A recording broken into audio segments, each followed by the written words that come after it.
కళ్యాణ్ అంటే అన్ని కోసుకునే బండ్ల గణేష్ ఇప్పుడు ఏకంగా ఆయన పైన సెటైర్ వేయడం అందరినీ ఆశ్చర్యపరిచింది. తన దేవుడంటూ కొలిచే పవన్ పైనే బండ్ల చేసిన కమెంట్స్ ఇప్పుడు వైరల్ అవుతున్నాయి. బండ్ల గణేష్ సంచలనాలకు వేదికగా నిలుస్తున్నారు.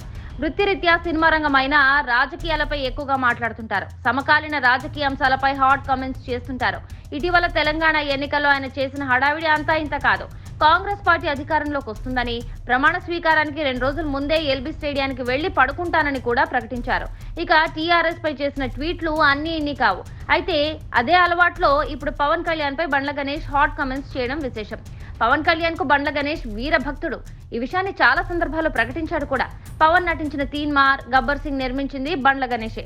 గబ్బర్ సింగ్ సినిమాతోనే ఇండస్ట్రీలో బండ్ల గణేష్ నిలదొక్కున్నాడు. అయితే ఇటీవల పవన్ కళ్యాణ్ విషయంలో బండ్ల గణేష్ లో స్పష్టమైన మార్పు కనిపిస్తోంది. నా సినిమాల కోసం నేను ఏ హీరోకైనా పొగుడుతానని తేల్చి చెప్పారు. అందరి హీరోలు తనకు సమానమేనని చెప్పుకొచ్చారు. అక్కడితో ఆకుండా ఓ విషయంలో జగన్ పాలనను మెచ్చుకున్నారు. చంద్రబాబు అరెస్ట్ సమయంలో అయితే ఏకంగా కన్నీరు పెట్టుకున్నారు.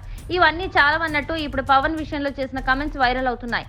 ఏంటి బండ్లన్న ఎలా మారిపోయారు అంటూ నెటిజన్లు ప్రశ్నించేదాకా పరిస్థితి వచ్చింది.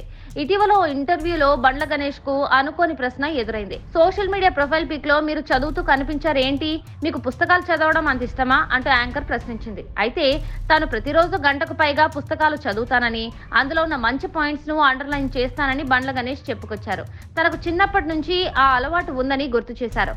అంతటితో ఆకుండా తాను రోజుకి గంట మాత్రమే పుస్తకాలు చదువుతానని, అంతేగాని లక్షల సంఖ్యలో పుస్తకాలు చదవనని గొప్పలు చెప్పుకోనంటూ తేల్చి చెప్పారు. అయితే ఈ వ్యాఖ్య పవన్ కళ్యాణ్ ను ఉద్దేశించి చేసిందేనన్న కమెంట్స్ వినిపిస్తున్నాయి. గతంలో ఓ సందర్భంలో పవన్ కళ్యాణ్ తాను 1,00,000 పుస్తకాలు చదివానని చెప్పుకొచ్చారు.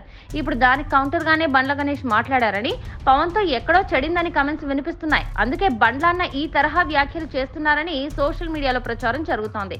దీనికి బండ్ల గణేష్ ఎలా రియాక్ట్ అవుతారో చూడాలి. మర్చిపోయాను, మీ ప్రొఫైల్ పిక్ కూడా చూసానండి. ఏదో బుక్ చదువుతున్నారు. ఇన్నేళ్లలో రిటైర్ అవ్వాలి, ఇంత హెల్దీగా రిటైర్ అవ్వాలి, ఏంటి దాని ఆ బుక్? నాకు నేను రోజుకు గంటన్నర బుక్ చదువుతుంటాను. అట్లాగని 1000 పుస్తకాలు చదవనమ్ము. మళ్ళీ నేను 1,00,000 పుస్తకాలు చదివాను, 1000 పుస్తకాలు చదివాను, అట్లాంటి మాటలు నేను మాట్లాడను. పుస్తకాలను మంచి పాయింట్ ఉంటే ఎల్లో మార్కర్తో గీత పెట్టుకొని చదువుతా. ఊరికి మనకు వచ్చింది తెలుగులో. Subscribe to Social TV Telugu for more videos. Hit the bell icon for faster updates.